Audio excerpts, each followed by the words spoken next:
അത്യാവശ്യം കുറേ അധികം പൈപ്പ് ക്ലീനേഴ്സ് വാങ്ങി കൂട്ടിയിട്ടുണ്ടായിരുന്നു. എന്തായാലും അത് വെറുതെ ആയില്ല. എങ്ങനെയുണ്ട്? അടിപൊളിയല്ലേ? അപ്പൊ നമുക്ക് തുടങ്ങിയാലോ? ഈ അടുത്ത കാലത്തായിട്ടാണ് പൈപ്പ് ക്ലീനേഴ്സ് യൂസ് ചെയ്തിട്ട് ഞാൻ കുറെ ക്രാഫ്റ്റ് ഒക്കെ ചെയ്തു തുടങ്ങി. പണ്ടൊക്കെ അബ്രോഡുള്ള ക്രിയേറ്റേഴ്സ് കുറെ പേര് ഇത് വെച്ചിട്ട് ഓരോ സാധനങ്ങളൊക്കെ ചെയ്യുന്നത് കണ്ടിട്ടുണ്ട്. പക്ഷെ എന്താണെന്നറിയില്ല, മറ്റുള്ള ക്രാഫ്റ്റ് സപ്ലൈസ് പോലെ ഇത് വെച്ച് എന്തെങ്കിലുമൊക്കെ ചെയ്തു നോക്കണം എന്നുള്ള ക്യൂരിയോസിറ്റി ഒന്നും അധികം ഉണ്ടായിരുന്നില്ല. ബ്രോഡ്വേയിൽ ഒരു ക്രാഫ്റ്റ് ഷോപ്പിൽ പോയ സമയത്താണ് ഞാൻ ഈ പൈപ്പ് ക്ലീനേഴ്സ് കുറെ അധികം കണ്ടത്. അപ്പൊ ഞാൻ വിചാരിച്ചു എന്തായാലും വാങ്ങി ട്രൈ ചെയ്ത് നോക്കാം എന്താ സംഭവം എന്നൊക്കെ. രസം എന്താണെന്നറിയോ? അതിനുശേഷം ഒരു തിരിഞ്ഞു ഉണ്ടായിട്ടില്ല. ഇടയ്ക്കിടയ്ക്ക് ഈ സാധനം വെച്ചിട്ട് ഞാൻ എന്തെങ്കിലുമൊക്കെ ക്രാഫ്റ്റ് ചെയ്യാറുണ്ട്. ക്രാഫ്റ്റിന്റെ ഇടയിൽ ഈ പൈപ്പ് ക്ലീനേഴ്സിന് എന്തിനാണ് ഇത്രയും ഹൈപ്പ് എന്നുള്ളത് ഞാൻ സ്വന്തമായിട്ട് ട്രൈ ചെയ്ത് കഴിഞ്ഞപ്പോഴാണ് എനിക്ക് മനസ്സിലായത്. ഈ പൈപ്പ് ക്ലീനർ എന്ന് പറഞ്ഞാൽ ബേസിക്കലി തിന്നായിട്ടുള്ള ഒരു കമ്പിയാണ്. അതിന്റെ പുറത്താണ് ഈ ഫറിന്റെ ഒരു മെറ്റീരിയൽ വരുന്നത്. അപ്പൊ കമ്പി ആയതുകൊണ്ട് തന്നെ നമുക്ക് ഈസി ആയിട്ട് ഇത് വെച്ച് വർക്ക് ചെയ്യാൻ പറ്റും. അതായത് അങ്ങോട്ടും ഇങ്ങോട്ടും തിരിച്ചും മറിച്ചൊക്കെ കൊടുത്തു കഴിഞ്ഞാൽ അങ്ങനെ നിന്നോളൂ. അതുകൊണ്ട് തന്നെ വർക്ക് ചെയ്യാനായിട്ട് ഭയങ്കര സുഖമാണ്. ഫസ്റ്റ് ടൈം വാങ്ങിയ ടൈമിൽ ഞാൻ 3 കളേഴ്സ് മാത്രമേ വാങ്ങിച്ചിട്ടുണ്ടായിരുന്നുള്ളൂ. അതിൽ ഈ ഗ്രീൻ കളർ ഒന്നും ഉണ്ടായിരുന്നില്ല. അതുകൊണ്ട് തന്നെ ഈ ഫ്ലവേഴ്സോ അങ്ങനത്തെ സാധനങ്ങളൊന്നും ഞാൻ ചെയ്ത് നോക്കിയിട്ടില്ല. ഇപ്രാവശ്യം ഡൈക്കറ്റ് സ്മാർട്ടിൽ പോയി കഴിഞ്ഞപ്പോൾ ഞാൻ അവിടെ നിന്നായിരുന്നു ഒരു 5-6 കളർ വാങ്ങിച്ചിട്ടുണ്ടായിരുന്നു. ഇത് വെച്ചിപ്പോ എന്താ ചെയ്യാന്ന് പറഞ്ഞിട്ട് ഇരുന്നായിരുന്നു. എന്തായാലും നല്ല ഇടിവെട്ട് സാധനം തന്നെ കണ്ടു കിട്ടി. ഈ പൈപ്പ് ക്ലീനേഴ്സ് ഫ്ലിപ്കാർട്ടിലും കാര്യങ്ങളിലൊക്കെ അവൈലബിൾ ആണ്. പക്ഷെ കുറച്ച് പ്രൈസി ആണ്.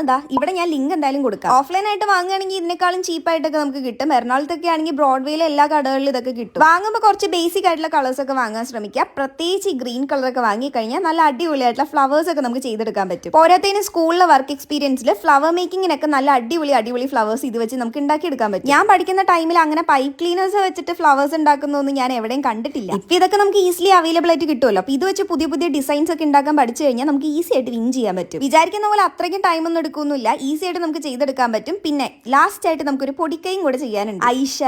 ഐഷാഡോ അല്ലെങ്കിൽ പൗഡർ ബ്ലഷ് അങ്ങനെ എന്തെങ്കിലും ഉണ്ടെങ്കിൽ മുകളിൽ ഇതേപോലെ ഒരു ഗ്രേഡിയൻസും കൂടെ കൊടുത്തു കഴിഞ്ഞാൽ നല്ല അടിപൊളിയായിരിക്കും കാണാനായിട്ട്. അപ്പൊ പൈപ്പ് ക്ലീനേഴ്സ് കയ്യിലുള്ള ആൾക്കാരാണെങ്കിൽ ഡെഫിനറ്റ്ലി ട്രൈ ചെയ്ത് നോക്കുക. ഇഷ്ടപ്പെട്ട ലൈക്കും കമന്റ് സബ്സ്ക്രൈബും.